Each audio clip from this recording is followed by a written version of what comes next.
Today, what we're going to talk about is what to do when you have too many ideas. I struggled with this for several years because I felt like that I was actually going through. Now, the good thing is I felt like I was going through a season where I really felt that God was just downloading information and concepts and ideas in my head to the point where I actually started investing in several journals just to write down some of those ideas. Sally, if you're on the call, my friend Sally, want to thank you for the journal that you got me, because she knows that I use a lot of journals. But I said all that to say that I was just really just writing down a whole lot of these concepts and these notions and these ideas, and got to a point where I felt like it was just too many. My challenge had always been that I would have so many ideas that I would not take action on any of them. And then I also had, also experienced the flip side of that, where you have so many ideas and you start one and then you don't finish that one because you get another idea. And then you start that one. But then you think about the first thing that you started, and then do I go back to that one? And you think about going back to that one, then you get another idea. And you try to dabble with that and still not actually coming up with or finishing anything. Now, let me share with you, if that's you, first of all, you're not flighty. You are not crazy. You are not, you're not crazy, you're not flighty. That actually just is a sign of a creative person. It is a sign of an entrepreneur, because entrepreneurs, it's a sign of a visionary, because you are seeing the vision and you're getting a lot of these ideas. So you're not flighty, you're not crazy, and you're usually going to be kind of one person outside of many that are experiencing all of that. So you may feel a little bit, odd about it. You are a visionary. So the key is, being that visionary, is just how do you prioritize all of those ideas that you're getting, and which is the one that you should be taking action on now, which is the one that you should kind of earmark and say, okay, not now, this idea is not fleshed out yet, let me go ahead and put this over here to the side, which was the one that you should have taken action on last week that you need to rally your time behind. The other thing about this, I hope this will help you prioritize three key things here. To prioritize your time, because honestly, one of the things that's almost just as important as almost money right now is our time. So how to prioritize your time, how to prioritize your talent, especially folks out there that are creative entrepreneurs, or just entrepreneurs in general, just folks in some form of leadership. You may be multi-talented, where there's something that you love doing on the, let's say, the creative side, the artistic or artsy side. Then there's something that you're really good at on the business side. And how do you kind of prioritize all of that? And Monica, I'm going to make you a moderator of this, because as folks start coming in, you're going to be able to invite them or welcome them in, the participants. So I'm going to make you a host.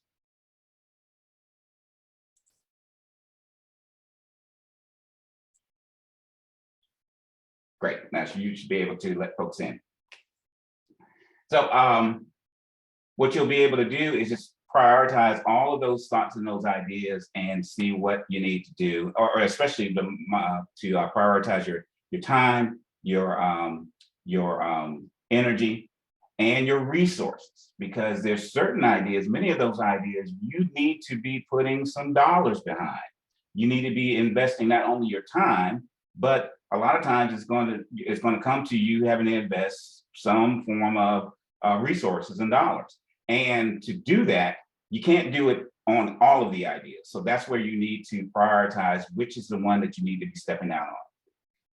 So the other thing that we're going to accomplish, hopefully for you today, is the big thing I want you to at least have in mind. And let me just kind of recap on this. If you're doing anything, one of the key things that you want to do for our session today is at least have something to take some notes on. And one of those notes that you want to write down is key thing that you want to see yourself as. See yourself as a brand. I'll repeat that. See yourself as a brand or see yourself as a business. Some of you may have caught one of the posts that I did a couple weeks ago where it invited you, I think Brenda, you did this, and invited you to look up yourname.com. That was a basic exercise, but it is an important exercise because I think it's a starting point of really seeing yourself as a brand, seeing yourself as a business. And those of us that now, probably everybody that's on this call today has worked for someone else. And some of us have worked for larger corporations and larger businesses or even mid-sized businesses. But the thing about those organizations is they are a brand. And so some of the stuff that we're going to talk about today, I actually witnessed from working in the news media industry. And what those businesses are doing each and every quarter, what they're doing each and every year, we should be doing for ourselves as well, especially when it comes to identifying those different projects that we should be focusing on. So just to kind of tie all that together, one action item that you should do, and I recommend if you haven't done it yet, do it this weekend because it's a simple thing, is to look up yourname.com. Now, just a side note, anytime you want to email me for any of the stuff that we're talking about right now, you can email me, and my goal was to make this so easy to remember. Tony@tonysnipes.com. I secured that .com for myself a couple years ago because of this that I'm sharing with you right now. I said I'm doing a whole lot of different things, and some folks are trying to reach me for my art side of what I do. Some folks are trying to reach me for the business side of what I do. And so what I went ahead and just said, you know what, let me see if TonySnipes.com is available. One main reason for that is I'm always going to be Tony Snipes, no matter what I'm going to be doing different here or there, or a couple of years from now, or the things I was doing a couple of years ago, it's still Tony Snipes, and it's still under my umbrella. It's still within my wheelhouse. And so that's when that aha moment kicked in. I was like, you know what? I'm a brand. You are a brand.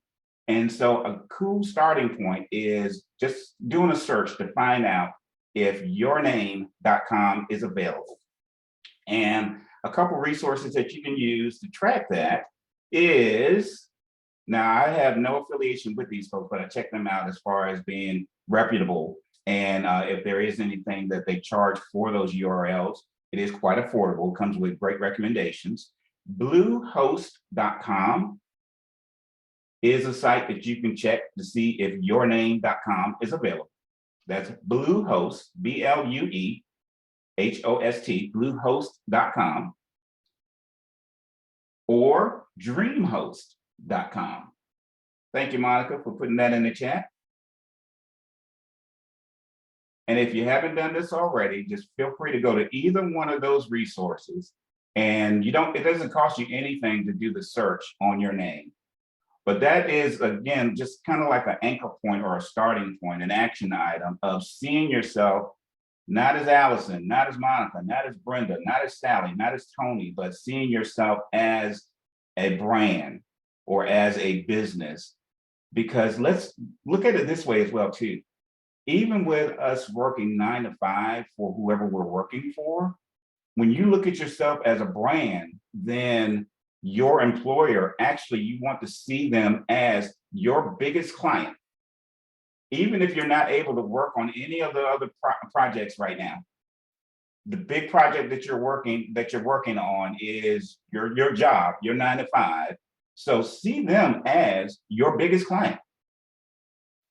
Because as you start looking at these other ideas that you want to pursue, then these are the other clients or the other projects that you.com are able to start working on.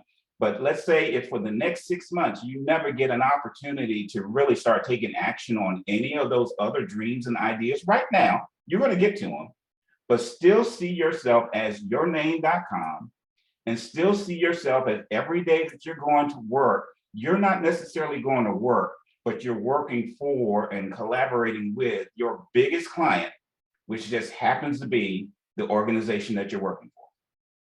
Does that make sense? Okay. So again, that's just kind of setting the stage for how you want to start narrowing down the ideas that you.com are to focus on.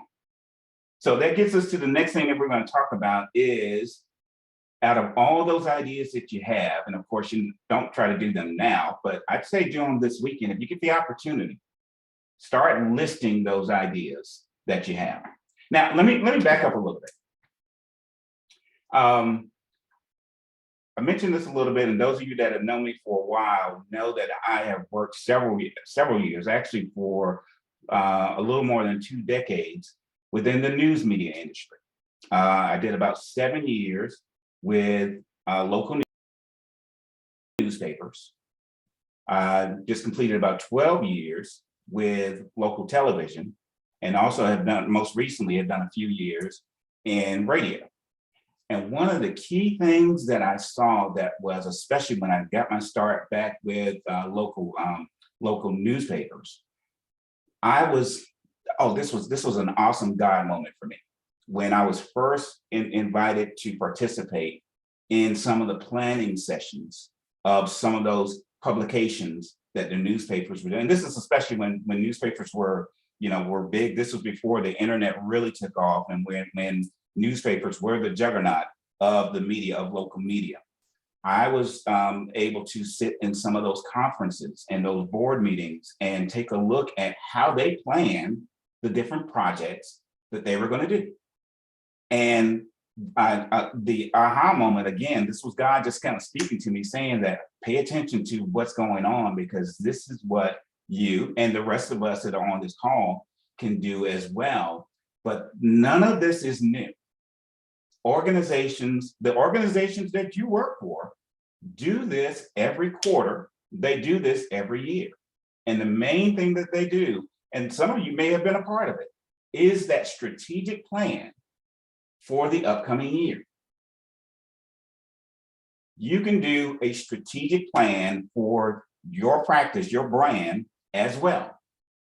And one part of that, and it's so basic and it's so simplistic, because again, as I was invited into that inner room and just kind of in those conferences and just seeing how they were planning the creative projects that they were going to do for the upcoming year, all they started doing as a starting point was just start writing down and listing all of those ideas that everybody had been talking about for the last few months. And when I saw that in action, I was like, this is what I was doing for myself as well too, thinking about, I want to do this one. I want to launch this book, or I want to do this workshop, or I want to do a podcast, or I want to do this, or I want to do that. The things that you have in mind, the one key step, a starting step, is start, first of all, writing them all down. Just start making that list, just like those corporations that you work for do on a regular basis as well. Let me just kind of switch over to the camera here. And as an example, hope everybody can see this well. And if you can't, all it is just a handwritten list of me just starting writing down some of the concepts and some of the key ideas that I want to kind of pay attention to now. And some of them, I'd love to pursue all of them. I'd love to pursue every one of them this year. I know I can't, but I at least start identifying the ones that I feel are cool ideas. For example, one large project that I've been working on, some of you are familiar with it, is the Portsmouth Airship Building Company that I've had my artwork on, and now have built a following of about 3,400 followers. I'm having a lot of fun with that on Facebook. And I want to explore a graphic novel, maybe a podcast with that. But also the other things I like doing is doing workshops and public speaking. Love to do some consulting, have done a lot of that, want to continue to do that as well. Part of what I want to do is some of my lives, I call them sketch parties, where I can get artists together and just maybe, do some sketch sessions on site. And then I've had somebody approach me about doing a Christian Business Expo. So all of these things I'd love to do. And I think that all of those ideas can come to fruition. Can they all come to fruition this year? I don't want to say I doubt it, but maybe not so. But which is the one that I should be focusing on? Which is the one that I should be focusing my energies on? That's the same thing that the newspaper, the television organization, radio stations, similar thing. They start writing down those ideas. You should do the same thing as that starting point.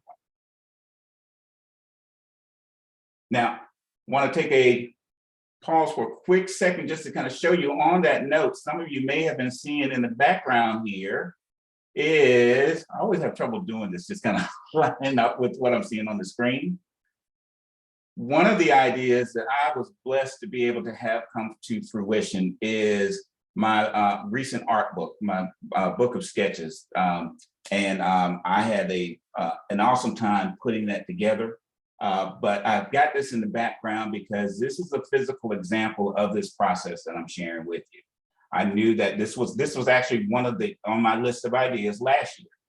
And a lot of the stuff that we're talking about today had me kind of funnel down through all of those concepts and ideas that I had last year and hone in on this one key significant project that I said, okay, this is it. This is the one that at the end of last year and going into this year was the idea that I needed to put my time behind, that I needed to put my talent behind, and that I needed to put my resources behind. And I emphasize putting that time and the resources behind, because if anything, whether you have kids or you don't, whether you are working a full time or you're working several projects, we are limited on time more so now than ever before. And hopefully this process will allow you to get used to the fact that it is okay to take 4 of the 5 ideas that you have and kind of set those 4 over to the side. They're not going anywhere, but set those 4 over to the side, even if you don't circle back to those 4 ideas until next year. But you cleared your calendar to hone in on that one that you know that this is the one that we need to put our time behind this year, that we need to put our talent behind this year, and that we need to put our resources and the money behind this year.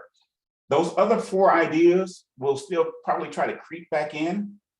But again, you got to tell those 4 concepts, okay, no, you guys sit over here to the side, because for the next year or for the next 9 months or whatever it is for you, all your time needs to be rallied behind that one key particular project. That's the same thing that these large corporations do when they start out in these planning sessions and the strategic planning sessions for the upcoming year. They start off with that long list of about 10 to 25 ideas, but they narrow it down to 4 or 5 or what have you. And then they put all the money, all the resources, all the talent behind those 4 or 5, and they make it happen.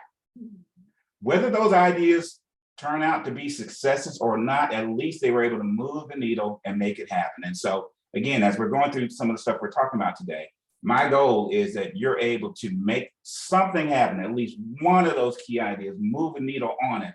If you're moving the needle on that one, then there's so much of a sense and feeling of accomplishment when you're able to do that. So the next thing that I want to move on to, let's go back to my little notes here. Has anyone been a part of either where you worked at or your own business or just yourself? Are you familiar with the term of SWOT analysis? This is something that, again, a lot of big businesses have done for decades now. And when I was first introduced to it, I thought it was something awesome. I thought it was really awesome. Many of them had been doing it for years. So they were like, oh, we're just doing a SWOT analysis.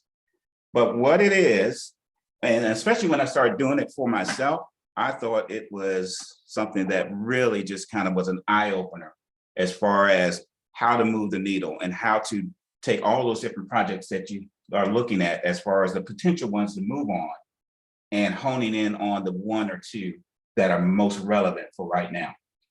Now, the exercises that we're getting ready to do, I think hopefully the trend that you'll see is that the big thing that we're doing is with all those ideas, we're not looking externally, but you're getting ready to really look within yourself. You're getting ready to do a lot of good introspection, because the more that you're paying attention to the things that are going on within yourself, that's going to give you a good key indicator of which project is the one that you need to be honing in on for right now. The same thing that these big businesses do, they take a look at their own company internally. They look at their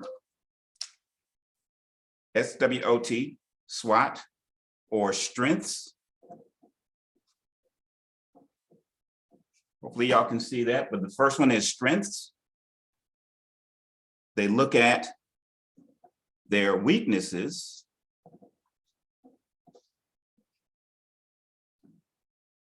These two are internal.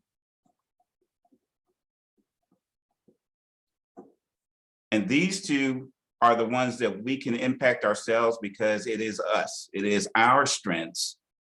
It is our own weaknesses. I can draw, but I got to rely on spell check. So if y'all see some typos, y'all give me some grace, all right?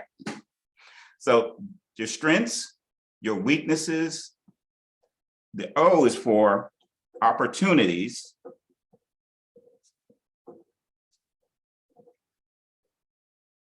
And the T is for threats. Now, I'm going to walk us through this today. My goal with this whole session is to introduce you to a couple of concepts. Thank you, Monica, for putting those notes up there. But to introduce you to this process, this concept, so that you can do this anytime.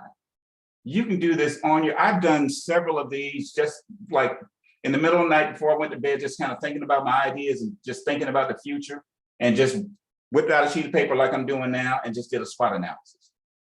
But again, I got this from and was first introduced to this and saw that it was something that was the norm.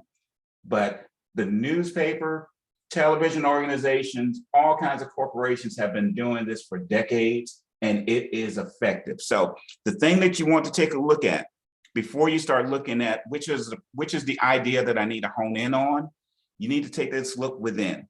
So if I did this for myself, I'm looking at my own strengths. And as an example, I know one of my strengths is my ability to draw. Another strength of mine is I feel I'm a decent presenter. I'm not squeamish about doing it. I get nervous just like everybody else in front of a big crowd, whether it's in person or on a webinar. But if the idea came up of, hey, let's do a webinar, I'm like, yeah, let's do it. So being a presenter, I'm no stranger to that. Some of y'all know this, I love social media. I love social media. I love all things related to social media. That's one of my strengths. I'm familiar with business and business concepts. Again, another one of my strengths. So I'm doing this for myself, but what you're going to get to do this weekend on your own, over and over again, however frequently you want to do this, you want to list your own internal strengths. The things that you know that everybody's been telling you, you know what, this is what you can do, and there's no problem with that. I'll add one more down here. I've always been able to sell, from selling artwork in first grade to selling all kinds of things, but I'm no stranger to selling. Okay, now my weaknesses. One thing I want to emphasize about the SWOT analysis is you don't have to show this to anybody. This is something for yourself. So when you are listing your weaknesses, now a lot of times people say, well, let's call it our opportunities. Okay, you can call it that, but that doesn't fit with SWOT. So, but again, you don't have to show this to anyone. So be real with the weaknesses that you have. Now, for myself, especially when it comes to my projects and especially business ideas, I've got to just always remember, Tony, dude, you're still just one person. Let me be honest. Another one of my weaknesses is, y'all, I ain't getting any younger. I'm older now. So the energy that I had in my 20s ain't the energy that I have right now in my 50s. So I'm just being real with that. Doug, you'll get a kick out of this.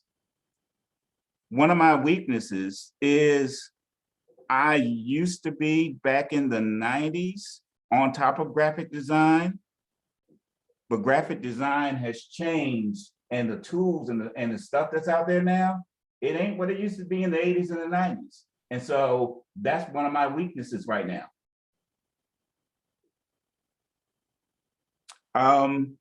Brenda, you'll get a kick out of this one.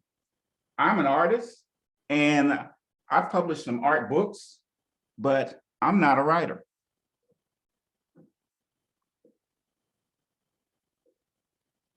And another one that's here is finances. Now, I'm doing okay financially, but as far as I'm not that large corporation that's able to say, okay, well, what is this going to cost us to do to try out? This costs us $10,000 to try out. Okay, let's go ahead and try it out for $10,000. I don't have access to $10,000 just to try out the idea. You know what I'm saying? So finances is a weakness as far as when it comes to large projects. So with this part of the SWOT analysis, again, this is internal. These are the things that are within that I can change. Now, let me show you, when we get to these other two, this is something that I see a lot of businesses, when they've done this, they kind of get it wrong because they forget that the opportunities and the threats are external. These opportunities and these threats are the things that's going on around us, and we can't impact them and we can't change them. We just have to either ignore them or do something based on what's going on. So as an example, the opportunities that's going on, a trend that's going on right now is the ability to outsource. As an example, anybody familiar with a web resource called Fiverr? There's other resources out here that, as an example, with some of the weaknesses that you may have, for example, with graphic design, even though I'm not on top of the stuff for graphic design like I used to be about 10, 15 years ago, I'm able to easily outsource someone like my friend Doug Edie that's on this call here to be able to do that graphic design for me. So outsourcing is a thing. Digital is on the rise, is continuously on the rise.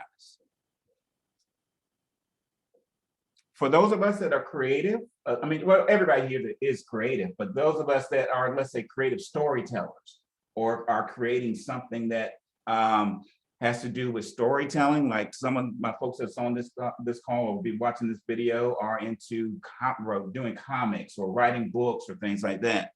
A big opportunity that's going on around us right now is escapism.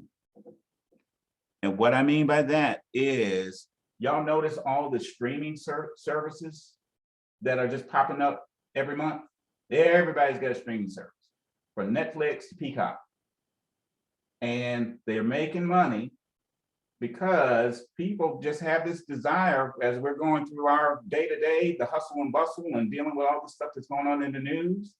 We want to get away and just watch a good show or binge a good series just to kind of take a step away from all the stuff that's going on. So escapism is a huge trend and an opportunity for those that are creative storytellers. So again, you'll get to do this for yourself.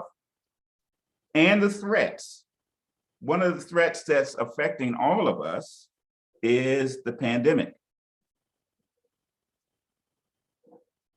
With all these that you're jotting down, especially the opportunities and the threats, as you're writing these things down, you start taking a look at, okay, so what does this mean for my idea?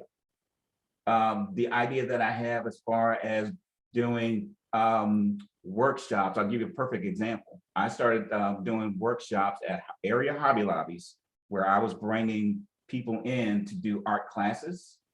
I started considering that for this year, just considering picking that back up again. I reached out to Hobby Lobby and they said they've actually stopped doing that completely because of the pandemic.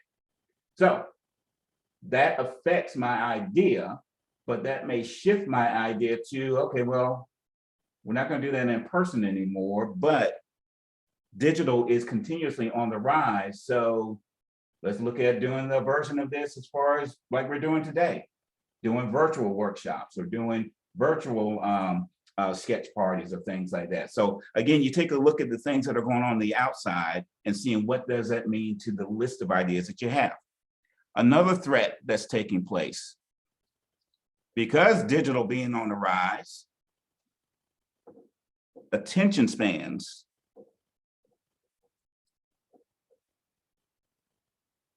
are harder to capture. So I'm kind of just going through this as an example for myself. A lot of this stuff may be relevant to you as well, but my goal is to walk you through the SWOT analysis exercise that's been done by the companies that you work for. They do it every year. You do it for yourself, especially for the passions that you have. And then kind of take a look at what does this mean to the list of ideas that I have on my table here. So again, with SWOT analysis is your strengths, your weaknesses, and remember, those two are internal. These are the things, and I emphasize that they're internal because they're the things that you have access to that you can affect directly. Something that may be a weakness, for example, with graphic design. Now, I could easily, that's a weakness of mine. I can easily, if I dedicate the time, do some kind of training to get better, more training on something that's a weakness of mine. But again, these are things that are internal. The external things are the opportunities that are going on around all of us. And what does that mean to you and your ideas? And the threats that are going on around all of us. And what does that mean to you and your ideas? So again, we're going to take questions in the probably about, I'd say about 10 minutes, but I've got one more exercise that I want to walk everybody through. Some of you have seen me do this before, but it is an exercise that really helps you hone in on those ideas that you have and narrow it down to which ones are the ones that you need to hone in or to start paying attention to.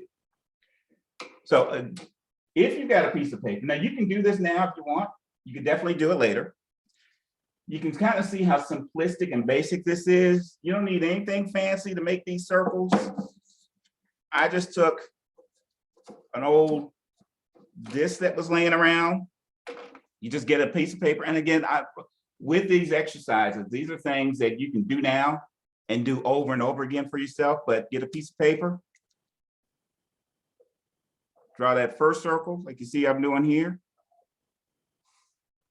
This does not have to be exact. Draw that second circle. Just a basic, and many of you have seen this before, a Venn diagram. That third circle.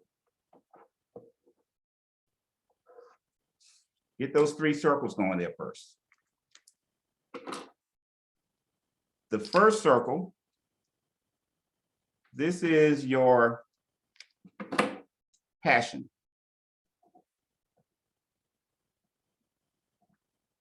Again, we're looking within to help you determine which is the best idea or a couple ideas that you want to start pursuing.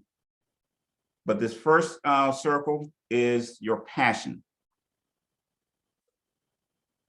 In basic terms, your passion is what you love to do, the thing that you would do even if nobody paid you. For me, I love drawing. And kind of look at this as a 30,000-foot version of this, not necessarily the specific things just yet. For example, I love helping people discover their purpose. So helping others. Those are things I love to do. I love to illustrate, I love to draw. I love to help people determine their purpose. I love helping entrepreneurs, whatever it is that you love doing. And again, a quick and easy way of just kind of remembering, well, what does this mean as far as your passion? Ask yourself, some of you have done this before, heard of this before, but ask yourself, if money was not an issue at all, if I didn't have to worry about it, what's the thing I needed to do to earn an income? What is that thing that you would do if nobody paid you to do it? That's part of your passion. Now, a flip side of your passion is, what are some of the things that you hate to see happen? Hate's a strong word, but I want to preface it this way. A thing that maybe you hate to see happen, because in some cases, you may be part of the solution to preventing it. So as an example, for me, I hate to see emerging entrepreneurs or emerging creatives, especially entrepreneurs. I hate to see someone have a passion for a business, wanting to launch it, and they either never pursue it, or if they try launching that business and then they think about, okay, I got to reach people, so let me start advertising, and they start putting the money in the wrong place. That's the stuff that I hate to see happen. And so I think I'm wired that way because I'm part of that solution of at least pointing them in the right direction of, well, no, don't do this because you're gonna make some mistakes. Look at doing it this way. That's just how God has me wired. And I pay attention to that because part of how he's gonna have me help people prevent that bad thing from happening or pursue the thing that I love doing is tied directly to the projects that I have on that list. Those things that I really want to have happen this year or next year, one of them may be tied to that passion. Passion's number one. The second circle, can everybody see this okay? I hope you can. Second one is your skill. This circle is for your skill. And I like to put a little subtext. What do people say that you're the best at? I emphasize that it's what other people say you're the best at. I emphasize other people because sometimes we sell ourselves short. You may be a phenomenal storyteller, but you may not think of yourself as that yourself, but you keep hearing everybody saying, you need to write a book, you need to write a book, you need to write a book. Or you need, like folks are telling me that I need to take my Facebook project with the Portsmouth Airship building company, and they say, you need to turn it into a comic, you need to turn it into a graphic novel. So pay attention to what people are saying that you can be the best at. For me, again, it's that specific thing of being able to draw, so drawing. I feel that I can be best at, and again, this is from hearing others, at least taking information and breaking it down.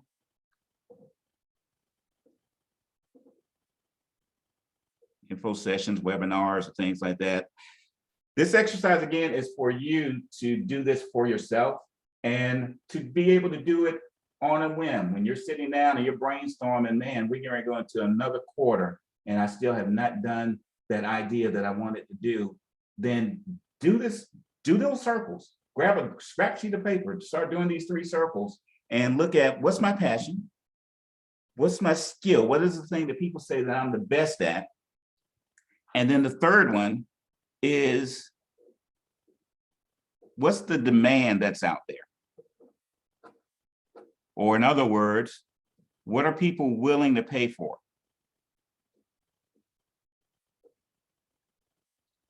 That really allows you to kind of take a look at, where do I need to spend my time with these ideas? Because if I'm going to focus on something that I love doing and I have fun doing it, but I'm not going to make any money from it, that may be okay. But for the other person, they may say, I want to do this thing, but I really want to get some type of monetary return on it. Then that helps you fine tune, well, which one of those ideas fits the bill for that. So as we look at these 3 circles within yourself, what's your passion? What's your skill? What do people say that you're the best at? And the demand, what are people willing to pay for? Here's how you want to bring them to light, put them together. If you're looking at a particular idea that fits your passion, of your list of ideas, it fits your passion,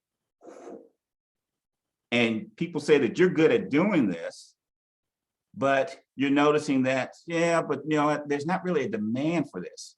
People aren't really right now paying for this thing that I'm thinking about doing, then that idea may be just tied to a hobby.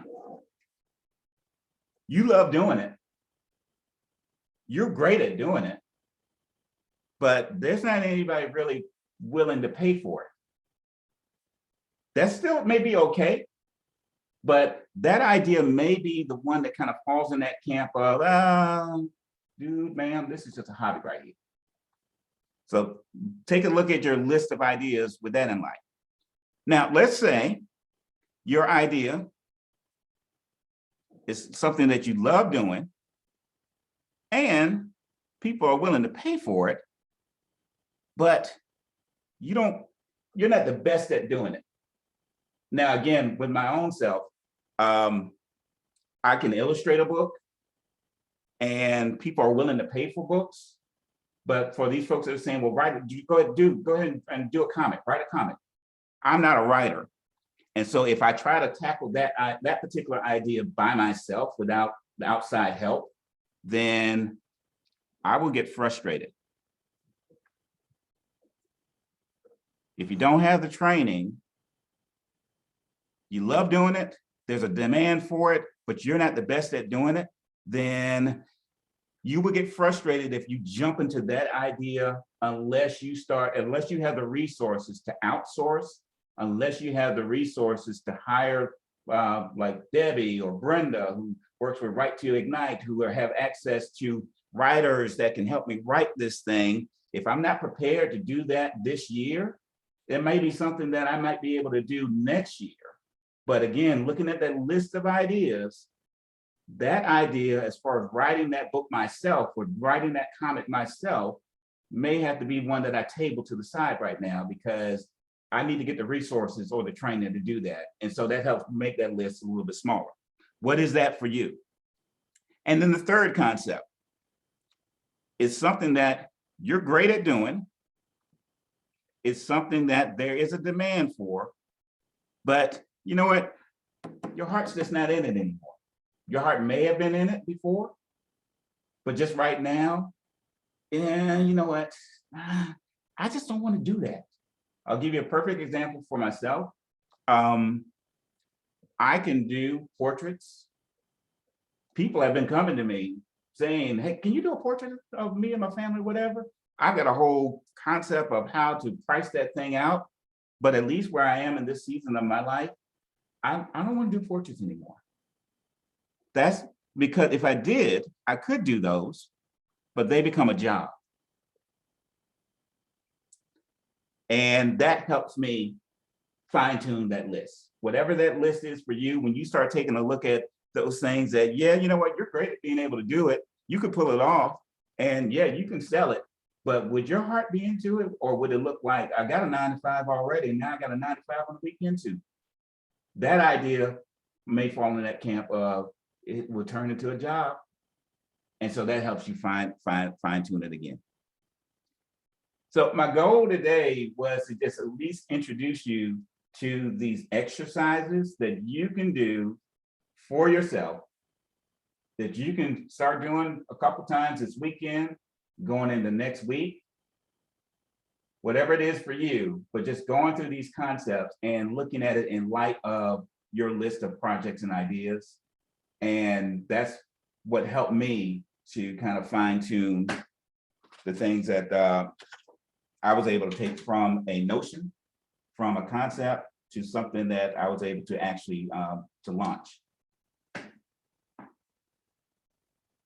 So Monica, let's go ahead and open up for questions. I think we've got a small enough group, nice cozy group, that I think everybody should be able to unmute if you got a question. So you don't have to type that question in. We'll go ahead and try that. Is everybody able to unmute themselves if you want to? I know I've set it up for mute all at first. Yeah. And Tony, while they're unmuting, we do have one question in the chat. Yes. And it is from Brenda. Okay. And I would love to actually chime in before you do. So okay. I'd like to read it. So she says, demand, that's the rub. I want to help people as a Christmas coach so they can truly enjoy the holiday season. But is anyone willing to pay for that? And, you know, Brenda, I read that question, and the first thing I thought was absolutely yes. One of the biggest struggles, and I think you've heard this over and over during the holiday season, are people dealing with anxiety. And that anxiety normally comes from, one, they're not very prepared, or it's the change of life, they're in transitioning, whether it's loss of a loved one or whatever that change will be, as well as just learning to truly celebrate the holiday and the reason behind it and with family. So I think that depending on what your skill set is, there's so many different ways that you can actually approach that. And I could definitely see myself looking for someone that was going to help me manage that better so that I can enjoy. So I'm not spending so much time focusing on the gift instead of the giver, and really that time with family. So Tony, I'll let you chime in the rest of it there. Brenda, I think you got your answer, because that's a big yes. What I would recommend that you do leading up to that, one way that you're able to start setting the stage for a service that you do provide is start building a following around that service. So let's say as you get closer to the holidays, you're going to be able to make yourself available for folks to hire you as to, consult them on that. What you want to do now, if you haven't already done it, what you want to do now is, let's say as an example, launch a Facebook page or whatever platform, but Facebook is a great place to start of that concept of Christmas ideas, and start building that following. That's when people start recognizing you as the go-to person for that. And then when they start coming to you over and over and over again for the tips, for the pointers and everything that you're giving away for free, then it's almost like when you go to what is it, Sam's Club or some of those other places where they have the free samples. You give them enough free samples and then they want more because they saw so much value in what you're able to give them for free. Then you let them know, hey, you know what? Anyone wants that one-on-one access to me, here's where you need to go to sign up, and here's the investment for that. Great idea, great concept. Thank you. So she has a part two. Okay. She also says that I love editing and I'm good at it. And there's a demand for editing, but everyone and their brother are willing to edit for cheap. So it's hard to make a living doing it with so much competition. The thing I've learned when it comes to something that you do well and that there's a demand for it, and that this reminds me, especially like with art, I see fellow artists as well as myself, we talk about this a lot. Doug, you're familiar with this as well too. You really lean into that whole concept of people getting what they pay for. And especially as you're building that following of folks that are writers or emerging writers that do need an editor, you can, part of what the tips and the information that you want to share with them is you can have, you get what you pay for. If you have someone that is the lowest, that's charging you next to nothing, then you're running the risk of having a finished piece that's not well done. Even if you're able to pull out examples, not saying that you're going to shame anybody, but just kind of pull out examples of this particular chapter right here. I'm not going to tell you what the book is or whoever, but this is a published book, and here's a typo that's in here. You do work with me, you're not going to get that. The reason why I charge what I charge is because this is what I do differently, and here's the reason why. And it will actually put you in this caliber of an author versus someone that paid $9.95 or whatever it may be to be that. But go there. You don't want to cheapen yourself, and especially if you see that there's others that are charging what you charge or even higher, you know that there are people willing to pay for it. One other thing on that note is not everybody's going to be your customer.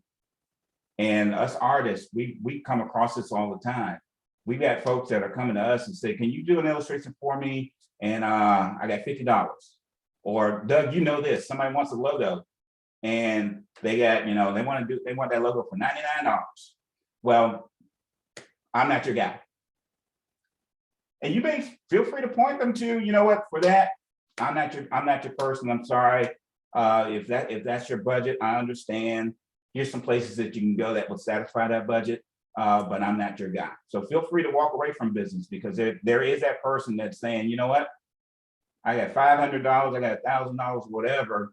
Tell me what you're able to give me for that, and then there's your deal. Thank you. Who else has a question? And we have a question from Allison. She says, I really want to write a children's book, but the market is oversaturated with celebrity authors. How do you overcome that level of competition? Allison, this is I think this is one of these God moments. Allison and I graduated from high school together. Shout out Greyhounds, IC Norcom. Allison, for several years, I've worked and collaborated and co-labored with Debbie and Brenda, who represent an organization called Right to Ignite, where, Brenda, are you able to unmute yourself and just tell a little bit about Right to Ignite? Monty, can you unmute her?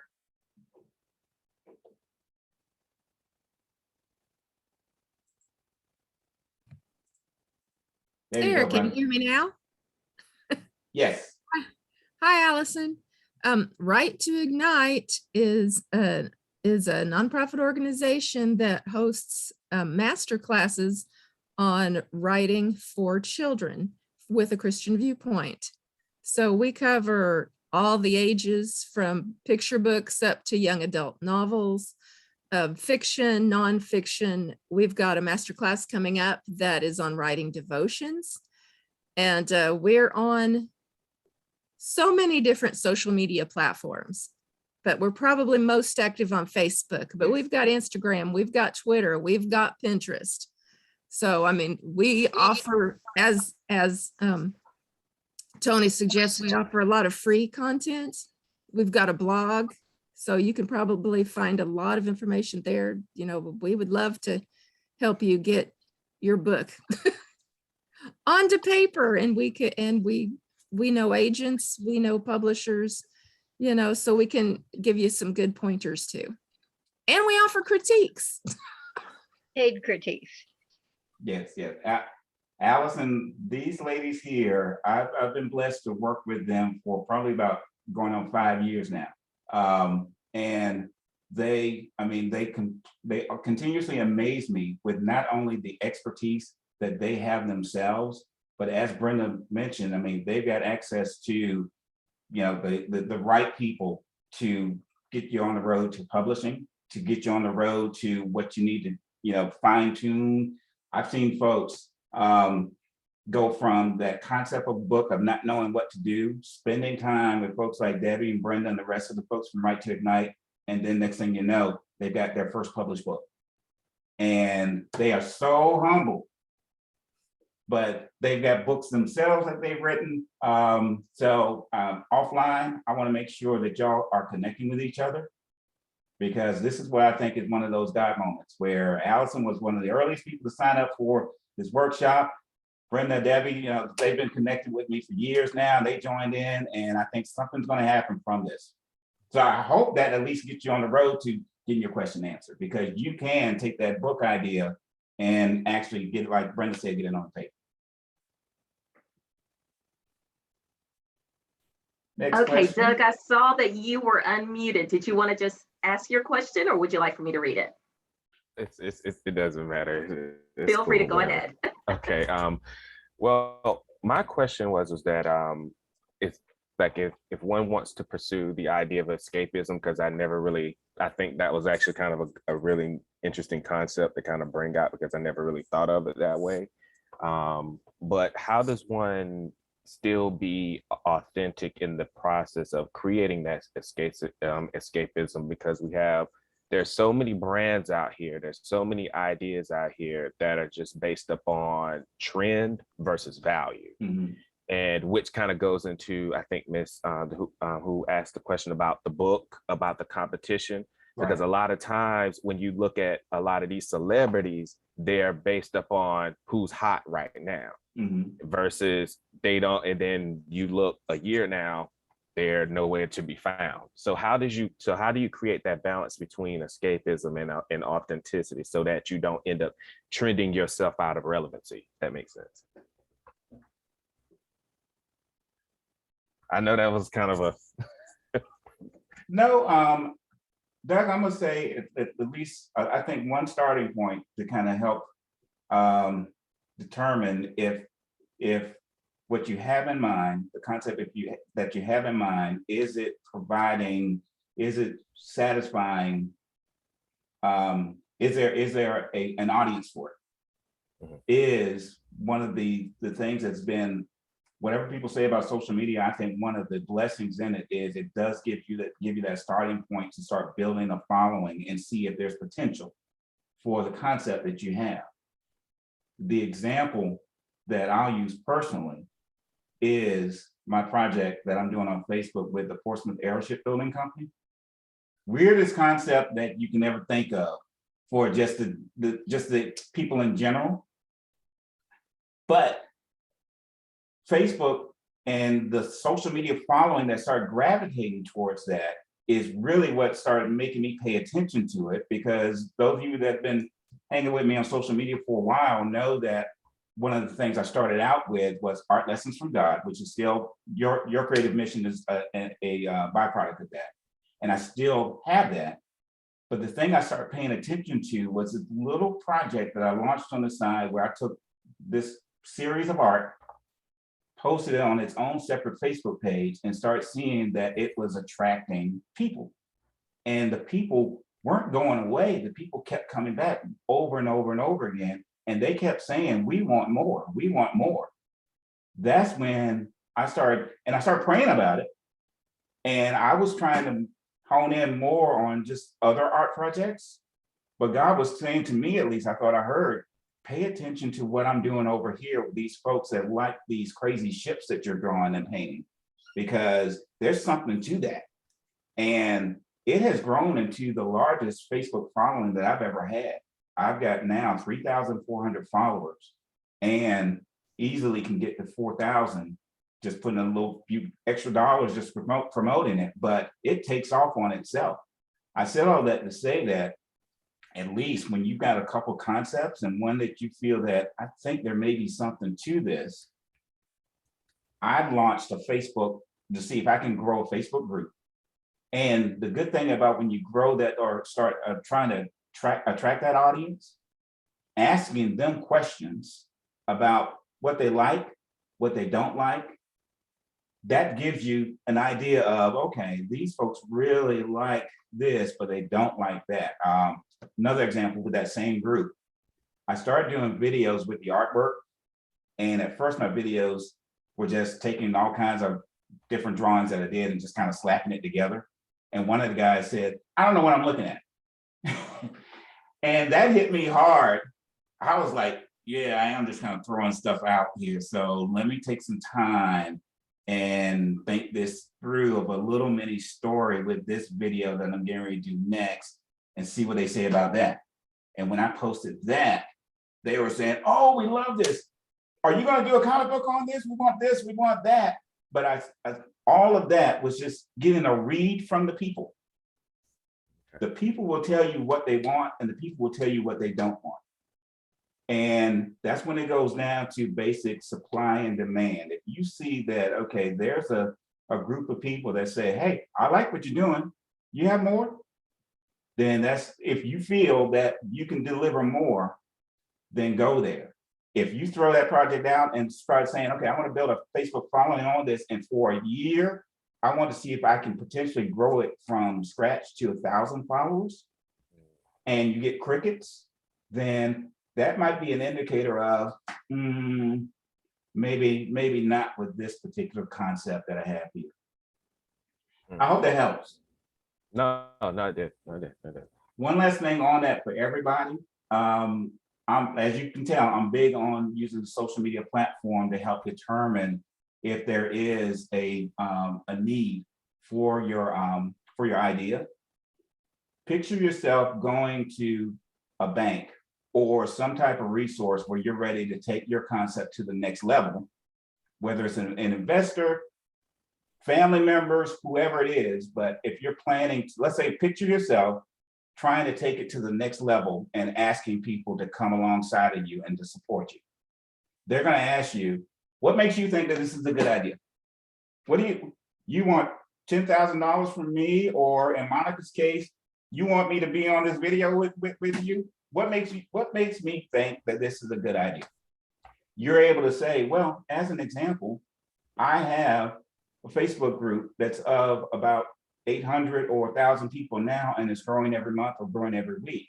And what I've learned from just building a relationship with that group of people, here's the 3 things that they like. And I give them that. Here's the 3 things that I learned, and I stopped doing that. But you're able to use that as a case study to say that I think that we're on to something here. Here's my reasons why, because I've learned over time with this following that I've built, small following, but I've learned enough to say that I think we're ready to go to another phase, and this is where I need your help. What's the next question that we have, Monica? So there are no more questions in the chat, but Brenda did make a comment that she remembers when you used the little mechanical bug thing as a suspenseful short video, and she loved it. So. Yes, thank you, Brenda.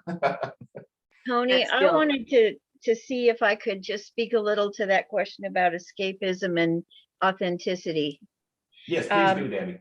I missed the conversation that probably led to that question, so I apologize for that. But so I don't know if the particular interest Doug has to do with escapism in writing or game development, or participation activities like actual puzzle game rooms where people go and have to figure out the clues to escape from it.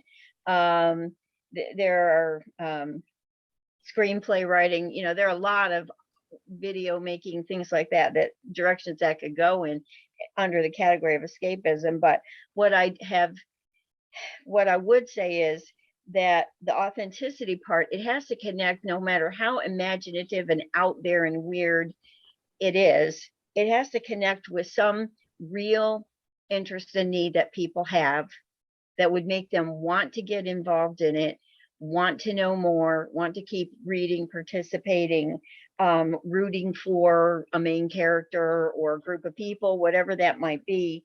And there are, like, the Christian conferences, writers' conferences, some of them have workshops on world building, where Yes. you take these imaginative concepts and you learn how to, write the backstory, all the concepts that would go into that, the characters, the plot lines, or whatever it might be, and how to make that work in a way that will be internally consistent, and will, keep building the audience. And so those resources are out there if Doug would want to pursue them.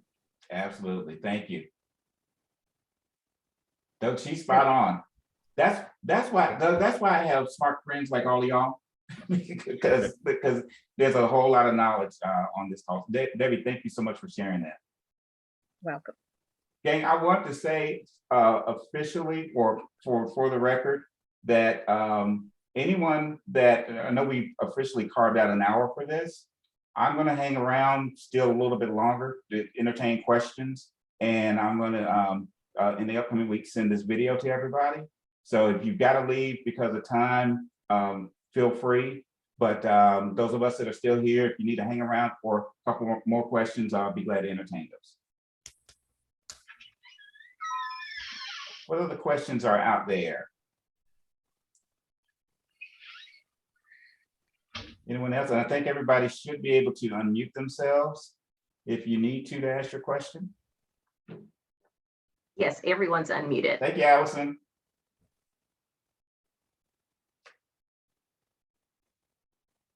All right, well, if there are no more questions, I want to thank everybody for joining us on this this Saturday morning.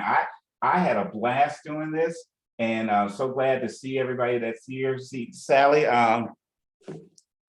Sally, thank you so much for the journal. we talked about that at the very beginning with some of these concepts that we were writing down came from And the coffee over years cakes. of writing them in the journal. And the coffee cakes. Yes, and the coffee cakes. But I want to thank everybody for being a part of this. And there will be a follow-up. So I will be messaging each of you, first of all, to give you the video and letting you know about the next phase of this if you got additional questions or need additional help. And everyone should have my email and able to contact me. If you don't, my email address is tony@tonysnipes.com, because I did Google my own.com and I secured that like we talked about in the session here. If you have any questions, especially after this, that you didn't want to ask publicly, that's perfectly fine. Feel free to shoot me an email direct and I'll be glad to entertain your questions. We want to thank everybody for joining us and turn over the rest of the weekend back to you. And thank you again. Love seeing you guys, and we'll be talking to you soon. Thanks.